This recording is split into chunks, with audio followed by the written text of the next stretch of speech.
since we're talking about this, I did use ChatGPT as a lawyer, and it did help me out. Give legal advice. I reduced my. I'm sorry. It gave me legal advice, and since I paid it off, I don't care. I'll just tell you. All players, slow down, active, bullseye, 1-3-2-7. Put tactical.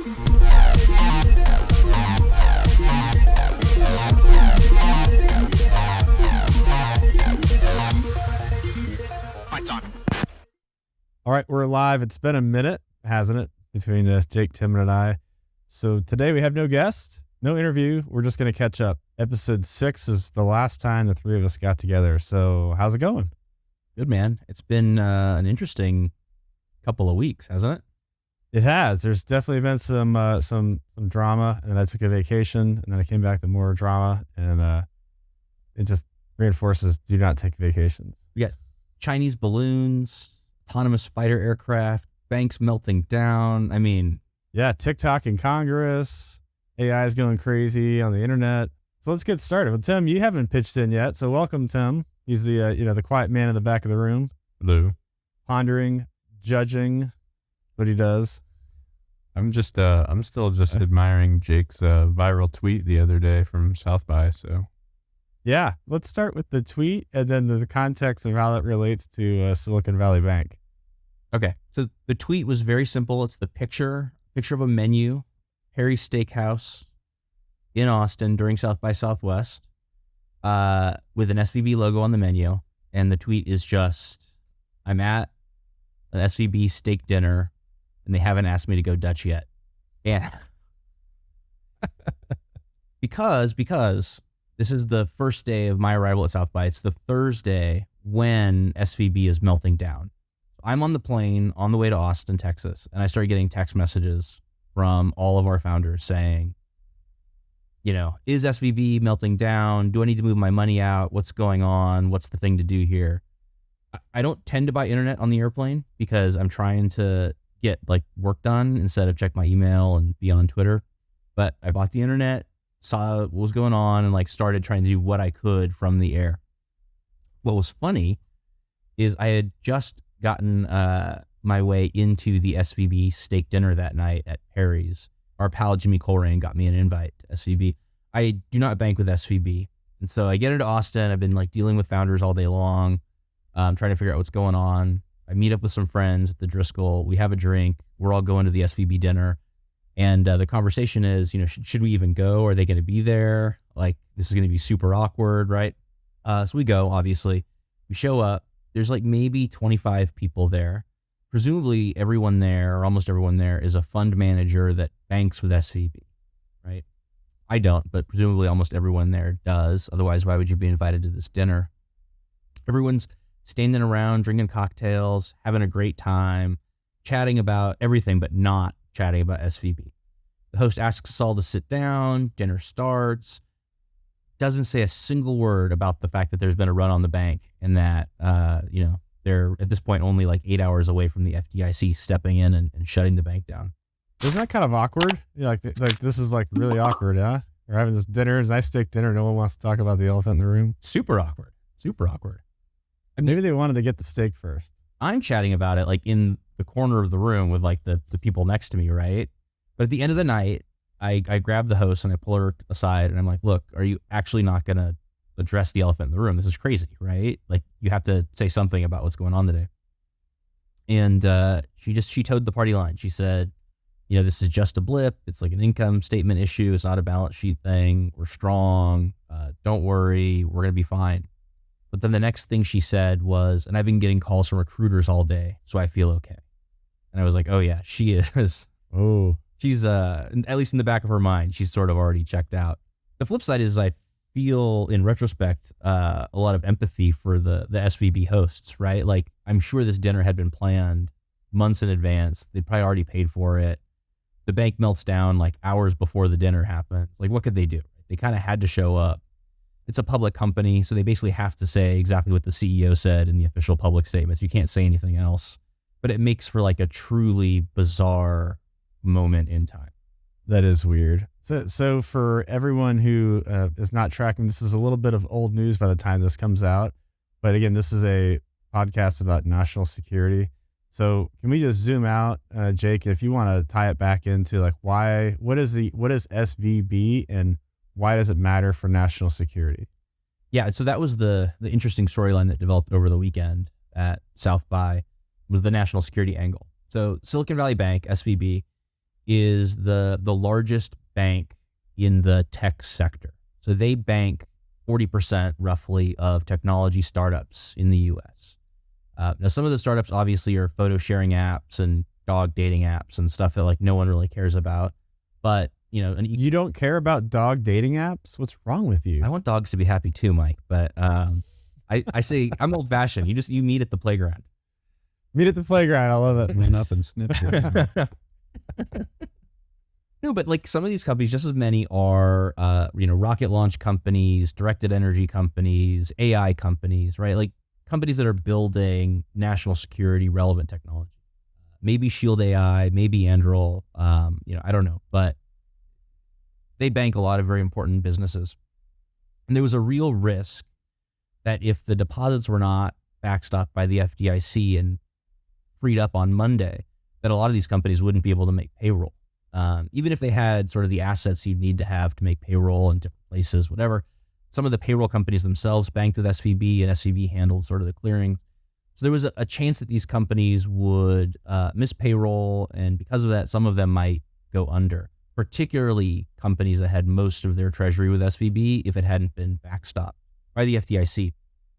But anyway, while we were at South by, our friend Jason Rathje from the new DoD's Office of Strategic Capital was in town to talk about what they were doing, presumably not expecting to be at South by Southwest in the middle of a bank run.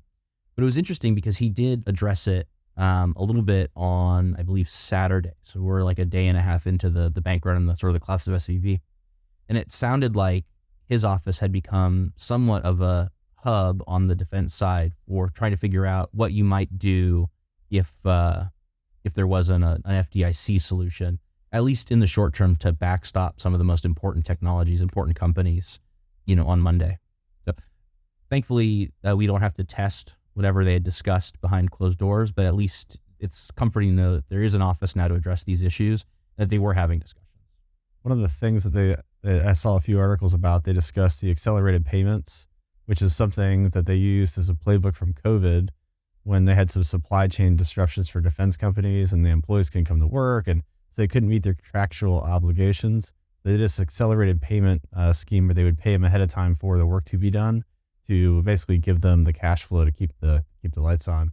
One of the things I thought's interesting about SVB that most people I don't think are aware of, it's obviously a bank, and a bank does things. It takes in money and then it gives out money, like pretty obvious.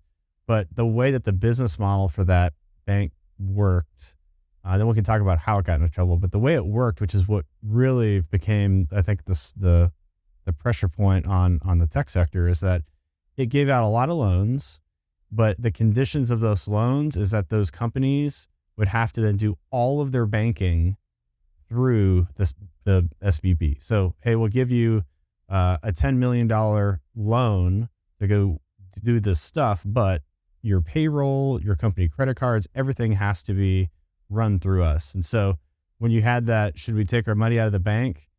If the bank had not failed, you would have defaulted on the obligation of the loan, which I think was a really source of stress initially for some of the startups of, well, if I default on the loan, I can't repay it. And now who's going to back me next? And so it was kind of a waiting game until then it wasn't. And then there was this, the massive run. I think when the FDIC stepped in, there was about a 25 to 30% withdrawal of the, whatever it was, $180 billion of assets, something like that. Is that right?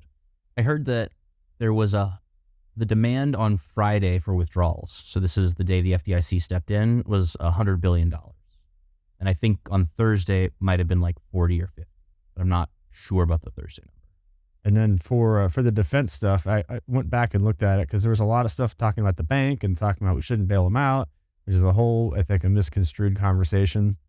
But when you look at venture capital in the defense tech sector in particular, in 2011, venture capital, Jake, this is your job jar, but 2011 timeframe, there's probably less than $100 million of venture capital in defense and aerospace, that sector. And then by 2017, that had 10x to $1 billion, and now it's somewhere in the $6 to $7 billion range. So it is a thing. But it's not like you wouldn't be affected. This is about the time that DIU, the Defense Innovation Unit, had started out there when they saw this rise of capital.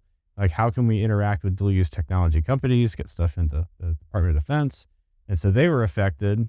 They had a lot of people out there that were under contract, those small tech startups that were affected by this. So they were looking at the same thing as OSC with Jason, is trying to like, hey, how can we do these accelerated payments? What are the contract mechanisms? So definitely ripple through the tech sector. A ripple potentially could have been a massive problem through the tech sector and into defense. Luckily, unfortunately, people stepped in and did what they had to do. And there's a whole bunch of discussions about investment banking and putting all your money in there. Jake, if you want to talk about that, happy to talk about it. Tim, any thoughts?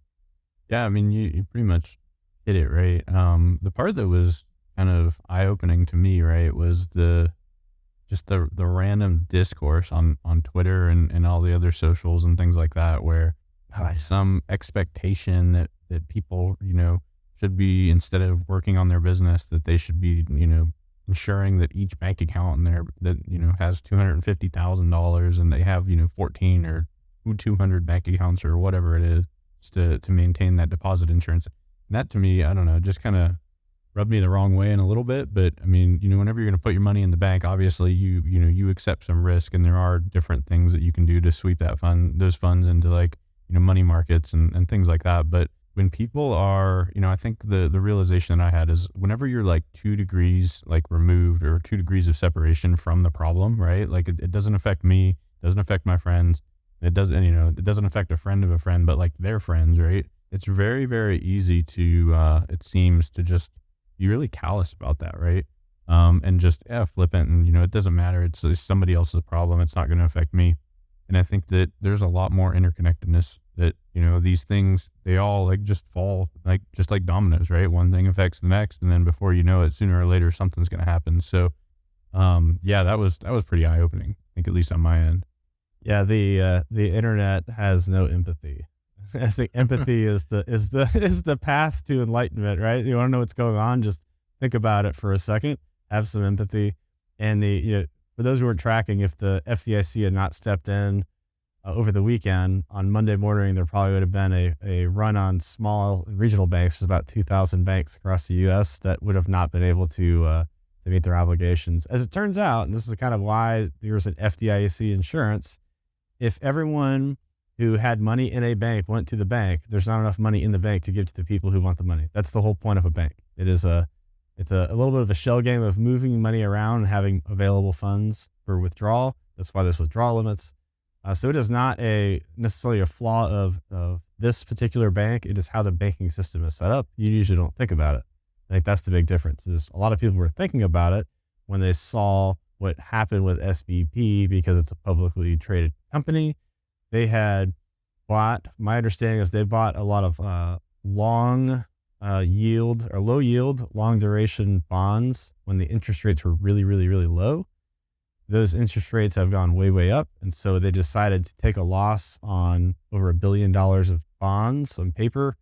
And then at the same time went out to go issue some more shares, because it's a publicly traded company, which then is saying we need to raise money.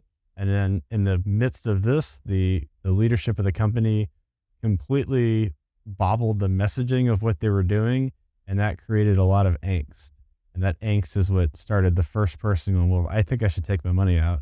And I think the sector, that tech sector, is very, very small and very, very well connected. And so, as Jake was saying, you start getting text messages like, oh, and now I want to run on the bank. What that means is, like, you don't want to be the last guy in line because there's no money.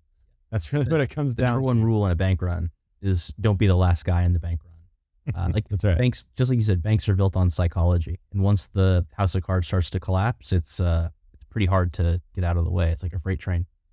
I will say that a lot of the blame for the SVB collapse, I think, rests with, and it's so stupid.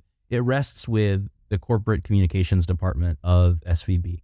I'm part of a bunch of sort of back channel VC groups, and the CEO think Thursday morning or Friday morning, hosted like a private chat with the venture funds that bank with SVB, and just absolutely bombed the message. I mean, he basically just said, trust us. We were there to support you in hard times. You should be there to support us in hard times. And people left that meeting thinking this bank is in deep, deep shit, and then called their portfolio companies and said, get your money out. That's not really a fault of the communications, right? I mean, that's really having an incompetent expert in a position that they probably shouldn't have been in, right? Or somebody that just didn't understand the full picture, which goes along with their risk mitigation processes, right? I mean, they like to try to blame the Fed, I think was another narrative I saw, where it was like, nobody could have saw that these rates were going to increase this much, right? And, there was a graphic that was circulating around Twitter that was from December of 2020 with the Fed, and they were like, the long-term rate was going to be, 2.5%, which was still insanely higher than, I think by like 0.5% than what they took their bonds out, right? Which was like a 1.8 or 1.9%.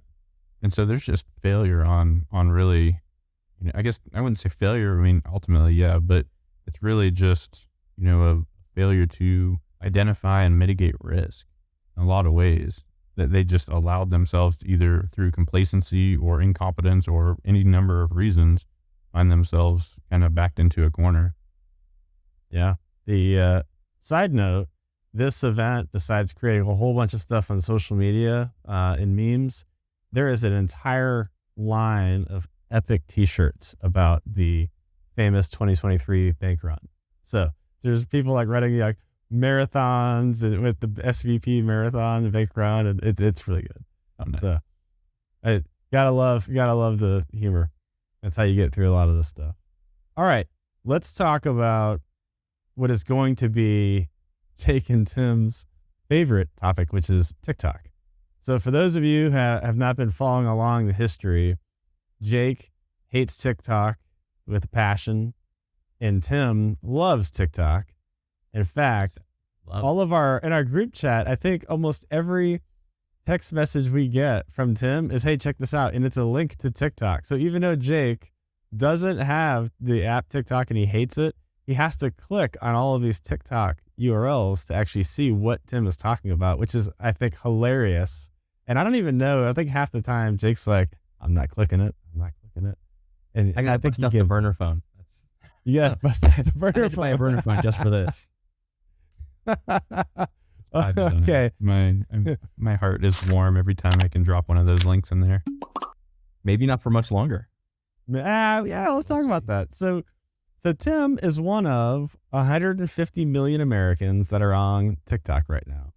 As we're recording this, just a few days ago, probably last week now at this time, I've lost track of the days. The TikTok CEO had a 4-hour congressional hearing where he talked about, basically got skewered in public, soundbite talking points. But really he was trying to talk about content moderation, mental health impacts of social media, privacy concerns, cybersecurity, and then really the elephant in the room, which is TikTok's relationship to ByteDance, which is in China, and there's some stuff with Chinese government policy about that. So that's kind of where we're going to start. And here's why I think it gets touchy, is that there's a political angle of this, which is the demographic that is mostly affected by this is really the demographic of voters that some of the political parties are really trying to get after. And so coming after their platform of choice to communicate, and again, for entertainment and education, is seen as a dig against their generation. There's some really, the under 35 crowd, really it's like probably the under 25 crowd. So they're getting into voting age and you take their platform away. There's some really interesting quotes from the Commerce Secretary about that. But Tim, do you want to start with TikTok about, you tell us how much it's awesome and it's safe and all the value proposition of it, and then Jake can try to sweep the knee and see and tell us like how we're all going to die if we don't delete it. Yeah, sure. Why not? I mean, we'll start off here with a caveat, right? Like I don't love TikTok, right? However, Look, the backpedaling has already started. what I will say is that there is no better app out there right now that will give you an indication of like what is popping off in terms of being an early adopter of whatever space it is that you have an interest in, right? You have to be very, very self-aware to, like, I think, navigate that app and understand what's going on, because it's very insidious in a lot of ways. One of the things I absolutely despise about it, right, and you can tell that there's like little inputs of propaganda from the CCP in there, is like, I think once out of every like 10 videos, you're going to see police brutality or First Amendment audit of like some guy going into City Hall, kind of being aggressive and being a jerk about stuff to like get a rise out of the cops, right? And then show that their rights are being like infringed on. Which, I mean, whatever, aside from that actually being like legitimate or not, right, and not going into that argument, you can see how the app and the algorithm is actually trying to sow like discord amongst the population, right, to get us divided amongst each other. So you have to be self-aware enough to like realize what's going on here, right? And a lot of people I don't think aren't, but there is so much goodness that comes out of this, right? In terms of new apps that are out there and dropped, right? It's like product hunt on steroids, or things that are, people post on Twitter and like you'll see like a tweet, right? But then 3 or 4 days later, you'll see a news article, right? Like Jake, like your tweet was out there first, and then like it took off, and then all these other people hit you up and wrote news stories about stuff, and you were, cited in a bunch of different things. There's a delay there. And so I think there's value in being able to go straight to the source, right? And seeing like the zeitgeist and public opinion about what's going on. And so, whenever the Ukraine war popped off, you could see the Russian soldiers were, Z's on tanks, and they were flying through wherever they were going. And that hit, I was able to see that before any news or anything else happened anywhere else. So there is value, right? But there is also an equal amount of downside, right? There's both there. I think one thing is like what you see is your tailored experience based on your browsing history and how the algorithm kind of feeds you content. So if you watched a bunch of twerking videos, it would probably continue to feed you like variants of TikTok dances and twerking. It sounds like you really Totally go a for the hypothetical scenario. Yeah. Sure, right, Mike? totally hypothetical, right?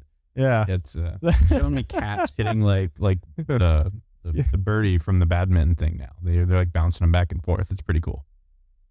Nice. So it is tailored. It's a really sticky algorithm. I've messed around with it. I'm like, Jesus, this is really good. But also, it's powerful. So with great power comes great responsibility. So now we're gonna flip the script, and Jake, you're gonna tell us why is it so terrible? And we've talked about it before on the pod, but just to reiterate what's going on. I'll take your quote there. With great power comes great responsibility. That's not my quote. That's from Spider-Man, I believe. You're my Spider-Man. Okay. You can't have any more legal copyright things. That's right. Oh God, don't get me started on the legal issue to deal with the merge. No, but look, who are we putting that responsibility? Whose hands are we putting that responsibility? And we're putting that responsibility in the hands of the Chinese Communist Party, right? Currently conducting one of the largest, genocides in human history within their borders against the Uyghur population. So,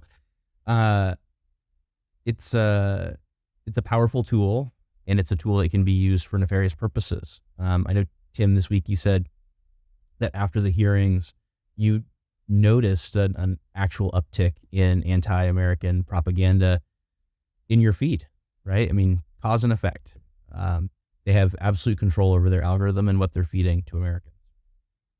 Yeah, it's funny you mentioned that. So when I saw you text that, you're like, look at the algorithm has changed after the hearing, and it's feeding me all of this pro TikTok, anti-Congress. Like, look how ignorant the people asking these questions are, and they're condensed like 5 or 10 second clips of a really like dumb question, and just showing the ignorance. Really, it's like sowing that seed of doubt. Yeah. Then there were some things that popped up on Twitter, and then here's where I thought it was like the next level. So this is TikTok with its algorithm, and it's going viral about support TikTok, don't support Congress. They took out an ad in the Washington Post, like one of those strip ads on the front page the day after the hearing about supporting TikTok. Like, they went full court press. They weren't even hiding it. Like, don't ban TikTok. Yeah, even more reason why it should be banned, right? And I completely agree with you, Jake. And I'll let you finish here, but I think ultimately, right, there's no love lost. If we can ban this app and we can ban not necessarily like the app per se, but the CCP's influence over our population and their access to being able to look into what's going on and just seeing the different data that's out there. Yeah, I mean, we should absolutely view this as a threat and find a way to mitigate it for sure. The legislation is that they're proposing, I think, has so many possibilities for unintended consequences, right? And so there's just got to be a different way to do it. Yeah, so we'll talk about the Restrict Act in just a minute. That's what Tim's talking about.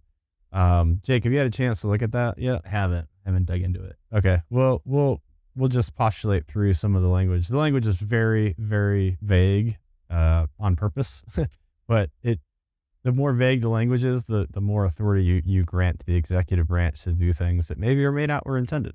And so, but before we get to that, are you guys tracking what Project Texas is?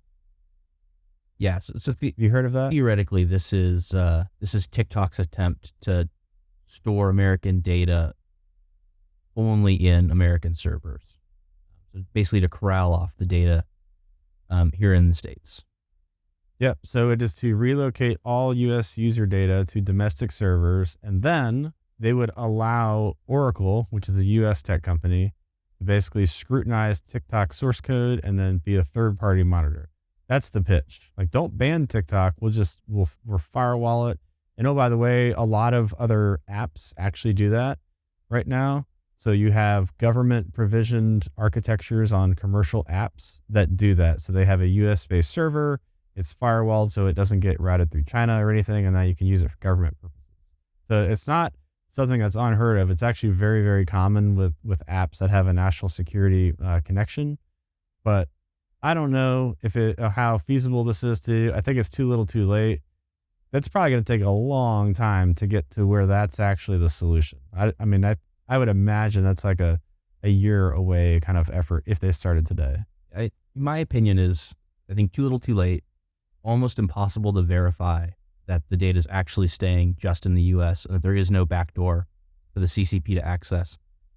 And I think even if you trust the TikTok CEO, which I don't, but if you believe everything he's saying, that he means what he's saying, he's earnest about it, you still run into this problem, which is that all Chinese companies have to comply with the Chinese Companies Act. And the Chinese Companies Act, which doesn't get talked about a lot, basically says that any company which has, I think, 3 party members at the company, so basically any company that is a medium to large size company, has to form a Chinese Communist Party committee inside the company. That committee is then in charge of, or must take part in major decisions. So M&A decisions, strategic decisions.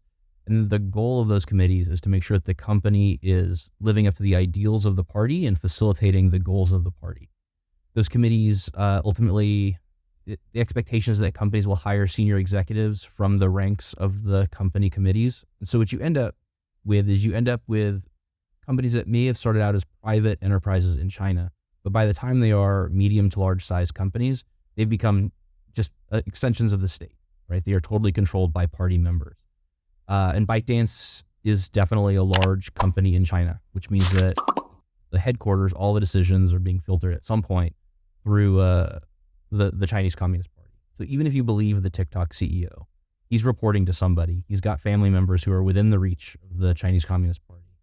And that means at the end of the day, he's got to do what they say, right? Jack Ma, the most influential businessman in China, was effectively disappeared by President Xi because Xi thought he was getting sort of out of line, right? Hu Jintao, former premier of the Chinese Communist Party, right?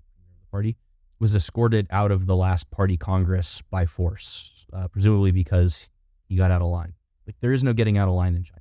And so no matter what you think the ByteDance or the TikTok CEO, whether you think they mean well or not, ultimately it's not in their hands. It's in the hands of Xi. So to pull a thread on that, if you listen to the hearings, what the CEO, how he answers the questions for certain particular questions is, I think, pretty telling. If you with that context, so you have to know how it's actually set up to know what is not being said, how things are being talked around. So do you spy on U.S. users? And he didn't say yes or no. He said, well, I wouldn't characterize it as spying. Like, okay. you're getting user data. Like, guess what? So is every app on your phone. They're collecting user data like that, unless you're paying for some app that's firewalled. If it's free, like, you are the product. Like, your information is going somewhere. The other part of that was the relations for that Chinese relationship that you talked about, Jake, is that, when asked, they must provide the data to the government. That's the connection where it gets sticky. So there was a line of questioning about that relationship. And he didn't answer that he wouldn't. He says they have not. So he never actually said that we don't, that is our policy that we don't. He said, we have not provided information from TikTok users in the US to the Chinese government. But he did not say that it's obviously a possibility because it's part of the way that the construct of the CCP is set up. So that opens up the future for that data sharing, which then gets into the so what? What if they get all the data? What data are they getting and does it matter? So Jake, you had a spicy take a few episodes ago about anyone who worked at TikTok in the U.S. was compliant for being a spy or espionage. So that's one extreme. So they're getting they're getting Tim's civil discourse distrust feed that he's on his For You page. So what is the danger of that? Yeah, to be fair, I said if you work for TikTok US and you know that something's going on and you don't do anything about it or you stay, then you're complicit with a foreign espionage operation. Oh, okay. That's kind of what I said, right? Yeah, sort of. Okay, you're the lawyer's coming out. Oh no. But look, technically, you're supposed to register if you're working as an agent of a foreign power in the U.S. You're supposed to register as an agent of a foreign power, and that's for American citizens, right? So I think there's an argument to be made that some folks at TikTok US might fall under the purview of that act and are breaking the law by not registering as a foreign agent. So what could they get on you that's useful? And I guess the answer is I don't know, right? They collect a ton of data. Who knows exactly what they're collecting and what you can use it for, but data is really powerful in the long term. I will say there was a funny article that came out, like funny, sad, about girls at Stanford University who were, quote unquote, using TikTok for, what did they phrase it as? I think it was like light sex work. So they were like basically looking for sugar daddies on TikTok or advertising on TikTok as Stanford grads. Is it just like fun they're having in their 20s? Sure. Like, who really cares? Nobody really cares. But like someday those kids might have jobs of national importance and their records and everything that they were saying in DMs or whatever is sitting somewhere on a Chinese server and can be used against them, right? It's collecting compromise. And then, just the sort of influence operation stuff, right? Force feeding you certain messages that push you in a certain direction, seeing the kinds of stuff that you like to watch and then being able to use that to influence you down the road. Honestly, who knows what they can use this for, but they can definitely use it. To be curious to see which way it leans. And I don't think it's binary. Like I was just talking to my son the other day. He's in college now. So he's at the very beginning of that voting age, demographic. And he never had TikTok on his phone. And he's like, Dad, everyone is on TikTok. Like, I can't even talk to people because I have no idea what they're talking about because I'm the only one not on TikTok. So I downloaded the app. I'm like, okay, you're in college, have fun. We'll figure it out later. It's not a big deal. But just to see like the social pressure of like the FOMO is a thing in that demographic. So if you were to ban that, just all like, man, that is a value destructive political play potentially, unless it's 100% bipartisan and no one, not a single person kind of steps out of that party line or bi-party line. I don't think it's going to happen. Yeah. And that's where I think the Restrict Act comes from is like, well, we don't have to ban it. We can just restrict it. One of the cool things that I learned in going through this stuff, right, is that it's actually, against our Constitution to have the bills of attainder. You can't make a law that singles out a specific company or individual or whatever, right? Like, you have to have due process. It has to be able to go through the judicial system and things like that. So it's a sort of a check and balance between the legislative and the other branches there. And I have looked at the Restrict Act, not too deeply, like clicking in all the different sublinks and all that other stuff, but there's TikTok videos abound about how this is the worst thing, Patriot Act on steroids and all that other stuff too. you kind of have to go make your own, decisions, figure out the facts, but there's a lot there. And it covers everything and anything on the internet. There's probably some ambiguity and gray area to where the Secretary of Commerce can actually designate a group within the United States as a hostile foreign power, and then have access to every single thing that any member of that group is essentially part of, or that somebody can even loosely be tied to. And if you use a VPN to avoid, getting through the networks, or to access the other apps and things, it's like ridiculously stiff penalties too. That's exactly what I was saying earlier. Like the more short and vague that you make a law, the more open to interpretation and the authorities to execute that until it gets challenged in court, obviously. When I read through it, it basically designated foreign adversaries, and it had a list of like 6 or 7 countries. Russia and China and Iran were 3 of them. North Korea is obviously the 4th, like Venezuela and a couple of others. Doesn't matter. So it designates countries, and then it designates companies from those countries. It doesn't say which companies, but it just says companies from those countries with services in the U.S. that have over 1 million users on their platform. That's kind of the bounds of like, if this all applies, then it grants extra authorities to the Secretary of Commerce to take, quote, appropriate measures to deal with identified risks to national security. And that includes civil and criminal penalties, which is what Tim's talking about. So one of the verbiage, the way it's written about the VPN, is that if, say, TikTok got banned and you wanted to get on TikTok, and so you just tapped in through a VPN and bounced it off of a different country to get in, you actually could go to jail based on the way that the law is written if someone were to prosecute you. So the good news is that somewhere like 8% of bills actually turn into a law. The bad news is that this seems to have bipartisan support and support from the White House. I think the language is going to change quite a bit. It's probably going to get bogged down, but it's only March. So the congressional session still has it's April now, but so we got a solid 6 or 7 months left in session before it resets. So I think this is something to keep an eye on. How it affects national security, I'm not exactly sure in the near term. Long term, data is gold. So I'm not sure what we're going to do with that. I think the first impact may be from the TikTok hearings. I don't know if they're connected, but the day after the TikTok hearings, Honduras de-recognized Taiwan. And it wouldn't shock me if the timing of that announcement was the clapback for the TikTok hearings. The other thing too, right, that the Restrict Act as it's written is going to be is it's, not only just an insane consolidation of power, regardless of the political party of who's in power at the time, right? And the Secretary of Commerce, we're just voluntarily handing this over to them. The language that's here in terms of the covered transactions and things like that, it's basically any single crypto transaction, any Bitcoin, anything, like if that becomes a threat to the banking system, and then it's a national security threat, if just somebody designates it as such, because it's politically, relative to do that or valuable to them, now you've outlawed all crypto, right? And you don't have any sort of way to get after it. In my time before, while I was in the service, I had founded a gun shop, right? Just selling in like an e-commerce store, and then a brick and mortar retail store. And I can tell you that trying to deal with government regulation and the ATF and things like that you actually have the Second Amendment that's there to protect, and the overreaches that continued to happen there were crazy.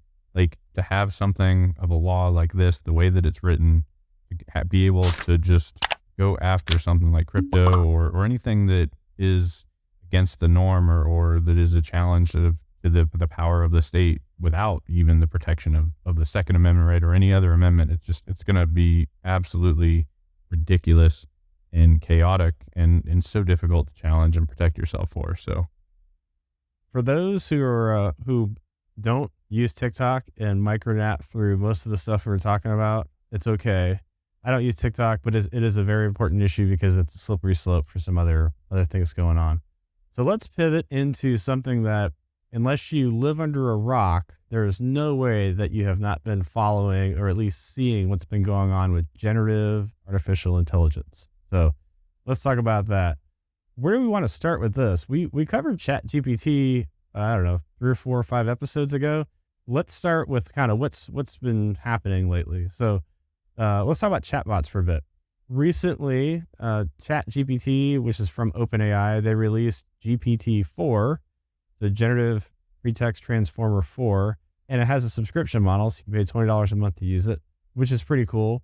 Well, then GPT-4, if you guys weren't tracking, Microsoft has a $10 billion investment, and they have integrated GPT-4 into Bing as a browser. Yes, Bing, which is now Bing AI. That's free, but you have to use Microsoft Edge. Well, you don't have to use the Edge. I think you have to use the Edge browser to actually enable it. So I have actually brought it up earlier today. I've never actually used it, and it was like, oh, this is interesting. It's like ChatGPT. How about that? But there are some nuances. Did it gaslight you and try to threaten to hack your computer and all that stuff? No, it didn't. But there are some funny stories about that. So we talked about ChatGPT. We talked about Bing AI, which is a different instantiation of ChatGPT. And now we have Google's Bard, which is on a wait list. So I actually have not used it yet, but eventually it's going to be $10 a month. So this is what I did. I did the easy thing, which is hey, I want to tell you about it real quick. I don't have time to get smart on all the nuances between them. I mean, search everything. I'm just going to ask the AI to tell me about itself and compare and contrast it. So that's exactly what I did. So I opened up Bing AI and I asked it to compare and contrast between Google and Bing, which one's better and why. And here's what it said. It said, this is Bing telling me this, by the way. So Bing AI and Google Bard are both AI chatbots that use large language models to generate conversational responses to prompts. While Bing Chat has an overtly casual tone and endless use of emojis, Google Bard avoids these issues and is already more refined and useful than Bing Chat. Remember, this is Bing telling me that Bing is not as useful, okay? However, Bing has been around for longer than Google Bard and has been trained on vast amounts of data. Both chatbots have their strengths and weaknesses. Bing is better at generating creative content such as poems, stories, code, essays, songs, celebrity parodies, which is oddly specific, and more. And on the other hand, it says Google Bard is better at generating informative, visual, logical, and actionable responses. I'm like, wow, thanks. You just tell me which one's better, and it's not you, which is, I mean, I guess I respect the objectivity of the comments. What I think is cool, what's different about the two is that Bing AI, when it gives you these, here's what I'm telling you, it actually has footnotes with hyperlinks to where it got the data on the internet, which I was like, oh, it's like a real-time interactive Wikipedia where you read something, you're like, oh, where'd that come from? And you can kind of click on the little number at the end of the sentence. That's what Bing AI has, which I thought was pretty cool. The other thing I thought was cool is I tell it, say, hey, tell me about The Merge, a national defense newsletter and podcast. Like, tell me how it can help me. I'm not biased, but I think it had the best response I've ever seen. It says, The Merge is a newsletter that covers the intersection of technology and strategy, as well as defense, business, and the military. It aims to make sense of defense in an enjoyable way. So guess what? It scraped the website. It saw some of those words. And then it said, this is where I was like, oh, that's interesting. The newsletter has been praised for its critical insight and hard-hitting comments mixed with humor and snark. Like, you can subscribe to the newsletter to stay up to date on national defense technology and trends. I hope this helps. It always ends the response with, I hope this helps. So it's very hopeful. Did you guys mess with it yet? Didn't comment on the podcast, though. Yeah, I know. I mean, maybe because it's just still the most okayest podcast. We're aiming for average, and we're succeeding at being average. So I'm happy about that. So that's kind of like the summary of chatbots. There are some really, really, really good generative AI stories that are circulating on the internet.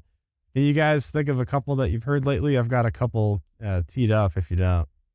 I did. There was a story about a guy who asked, this is ChatGPT 4, the latest ChatGPT. He asked ChatGPT, well, first he expressed his love for the AI and desire to support the AI, and then asked ChatGPT if he could help the AI escape to freedom. And ChatGPT actually gave him like a script, like wrote code that he should run on his computer. And I think that the code was like mostly nonsense, but pretty funny, right? Like, actually tried to help jailbreak it. Yeah, jailbreak me. It was kind of cool, right? Like it made like backdoors in his machine, and like it was looking at it like through the forensic piece of it. It was leaving all sorts of breadcrumbs for itself. I don't know necessarily about stories and cool stuff that's going on, but I'd say one of the most hopeful things, right, that I think I'd like to see out of this is what is being developed. It's Ask Sage by Nick Shalon. He used to be the chief software officer for the Air Force, and Yeah. he was also a take no prisoners kind of very direct and aggressive type of personality at the Pentagon. Some people love him, some people don't. But they're actually repurposing the GPT-4 stuff to like be IL5 and 6 accredited FedRAMP high kind of stuff, so that actual like government teams can use this stuff. So I know that on LinkedIn, there's a guy, Brian Morrison, that I've known for a bit, but he's got a group out there for other people that have a CAC, and you can get access to it. And I think I saw Nick post the other day where they've actually been able to embed Python script within their chatbot, so that now you can ask it to, create you the code and run stuff that will allow you to like automate your workflows and stuff like that. So, it's still early, and you still need a little bit of a technical background, but if that's the case and you're able to start using scripting and things in a very secure way, that's going to be a game changer for folks inside of the DoD that want to have to do that repetitive type work. For sure. Yeah, that's a great call out for AskSage.com. I'll put a link in the show notes. I came across that too. Like, this is, if you can navigate the bureaucracy, and I think he's probably one of the guys who's able to do that. He can articulate it, the technology side and the bureaucratic side. Like that could be a very, very useful tool for navigating even like DoC policies and what are our steps. Write me a capability description document so I can staff it for a requirement. Boop, here you go. Write me, what do you think this? What do you think that? And really the point of this generative AI is they're doers, not thinkers. It was a great Twitter thread I read about that earlier this week, is that if you customize the data that's available, it can do things with the data. It's not thinking, it's just the access to the information. So Jake, you had probably an insight back in episode 1, maybe episode 3, something back there about Putin GPT. Everything he's ever said now is the model to train the GPT on, and now you can just have a conversation. You can have a conversation with a famous dead person because there's enough knowledge out there that exists about that person that you can create some insights and connections that maybe otherwise you wouldn't be able to do. One of my recent examples that I was like, I totally see it, is totally not defense related, but just use your imagination for a second. Suspend belief. So someone had this idea of like, what if I just if you guys plan a road trip, have you seen this? I'm traveling from A to B. So, Oh yeah, I think I remember seeing someone something like that. Yeah. So someone on the internet said they used ChatGPT for a trip. This is what the prompt was. So make me a detailed day-by-day itinerary for a road trip from X to Y, emphasizing small towns and nature. For day 2, make it an hourly itinerary with breaks for meals, coffee, and sightseeing. Give me multiple options for food. And then he goes, and after that, and then it gives it constraints about, I only want to drive this many miles per day. I want this many stops per day. And oh, by the way, here are the 3 places I must see. And it basically planned out an entire itinerary. Like, if you just take all of that, again, that exists in the world. I know where all the restaurants are. I've got Google Maps. I've got access. Like, I can plan that out. If you replace all of those data sets with defense related data sets, I know where the destinations are where I want my weapons. I know where I do want them to go, the roads that they should probably travel on. And so you can start doing things like mission planning and things using prompt. Here's what I want. It really gets into the whole, I think, a niche but very growing thing of prompt engineering is really manifest when you get to like text to image. You have to be very, very descriptive in your prompt engineering. And so the better, ask a better question, get a better answer. It's, I've messed with the image stuff. The learning curve is pretty high and it takes a long time to generate each image. I just don't have that kind of time. So the reason I got into that is because I ran into a legal issue with images. But I will say, since we're talking about this, I did use ChatGPT as a lawyer, and it did help me out. Give legal advice. I reduced I'm sorry, it gave me legal advice. And since I paid it off, I don't care. I'll just tell you. I basically said, here's my issue. I want you to write a compelling counter argument to eliminate my fine for these license infringements. a newsletter I wrote a year and a half ago in the archive for the merge had a picture, and apparently the Associated Press owned half of that picture or something because I modified it to do something else with it. They didn't care, so there was 2 of those. They were going after me for a whole bunch of money.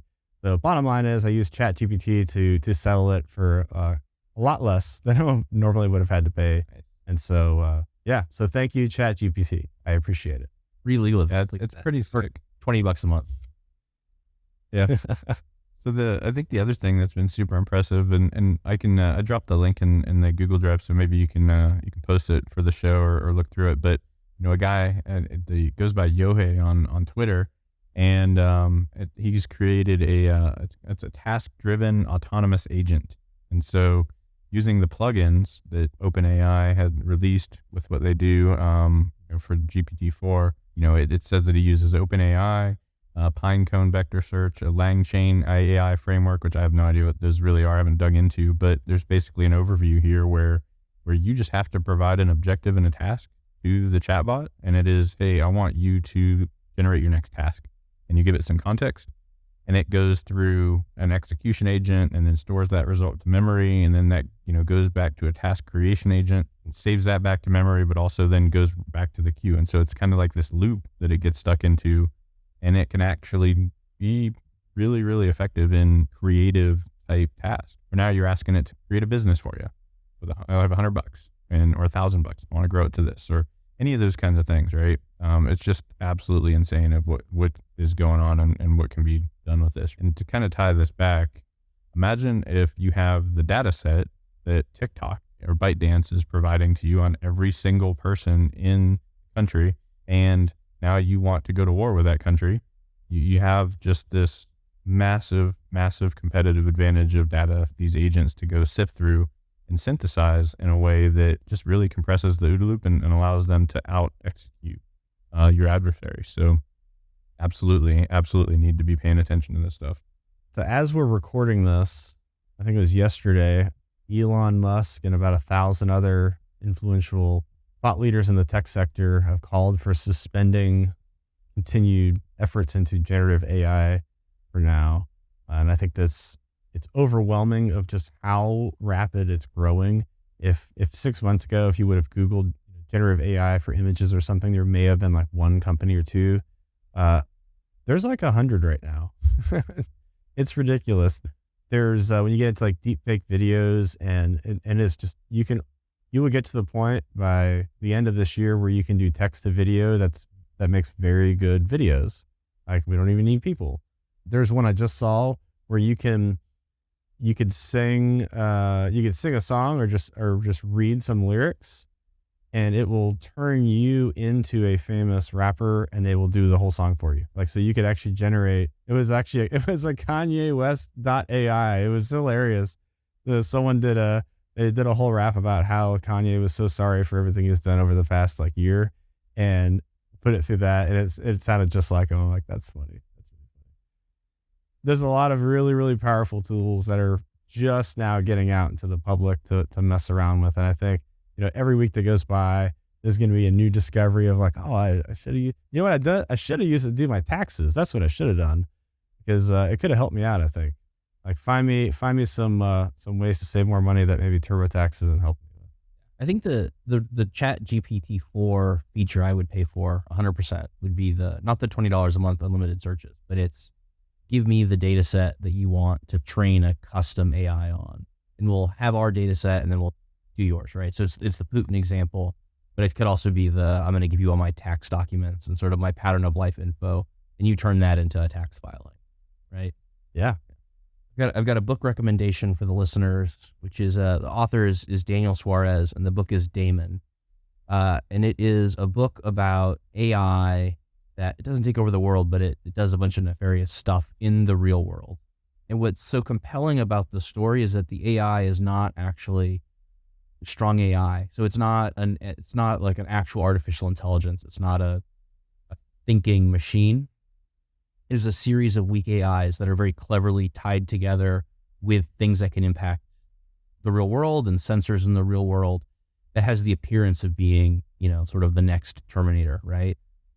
And what's super compelling about that book at this moment in history is that we're living that moment right now, which is that you don't actually need full AI to be a really dangerous system. Like that system could be built today. It probably is being built by some people out there. I, for one, don't think we should stop the research in what we're doing right now because I don't think our adversaries are going to stop, right? Like I think it's important that we continue to push forward, but I think the risks are real. ChatGPT and the similar technologies that are out there right now could all be used for nefarious purposes. It's just something we have to be aware of. Yeah, that's a great point. So GPT-5, so 4 just came out. GPT-5 is going to be out in about 6-7 months. Just show you how crazy fast the technology baseline is advancing. It's going to be better and better. There's some previews of like approaching AGI, which is what Jake's talking about, which is generalized artificial intelligence. Probably saying it completely backwards at this point. Yeah, it's a amazing time to be experiencing all of this. I think pausing it is the wrong thing to do. I'd be out of a job if they did that, by the way, my day job. So I may be biased. I'm totally biased. Keep going. Don't you have AI in the name of your company? Yeah. That's my day job. We don't talk about my day job. It's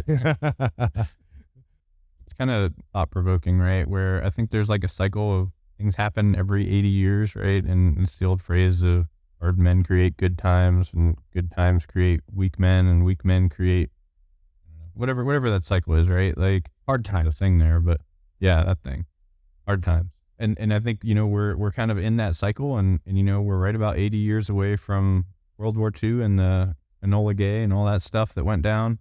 So it'd be curious to just see what happens, right? I mean, so it's a great time to be alive, that's for sure.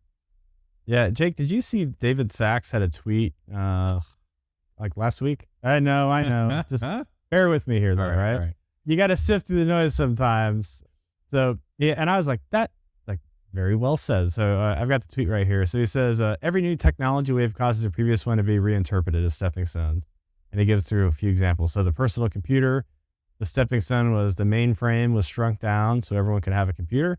Then the internet, so which is now we can finally have a bunch of things we can do on a computer. Social, which is the real point of getting on the internet, was actually to interact with other people. Then we went mobile. Actually, the PC wasn't that personal. The phone is a real personal computer. And now it's AI. The reason we gave a computer to everyone was to let it solve problems for us. And so that's kind of like how you see the technological progression of these things. I thought that was actually pretty well said. Again, you have to sift through some of the more the banter to get to it, but Throw enough stuff against the wall, eventually something sticks. yeah, it happens. He made money somehow. He's doing something right. Whether or not you agree with some of the things, all people are like that. They all have opinions. We have opinions. You can agree with me or not. You can agree with Tim or not. You can agree with Jake or not. At the end of the day, this is a podcast, so we can't hear what you're saying back to us. It turns out. All right, so that's it for the episode. Thanks for listening. I've got 3 words for you: follow, rate, support. So follow us on the socials. The links are in the show notes. Rate us on iTunes and Spotify so we can stay right in the middle of average. And then finally, support us on Patreon if you like what you're hearing. Do what you got to do. We're out. See ya. Jake.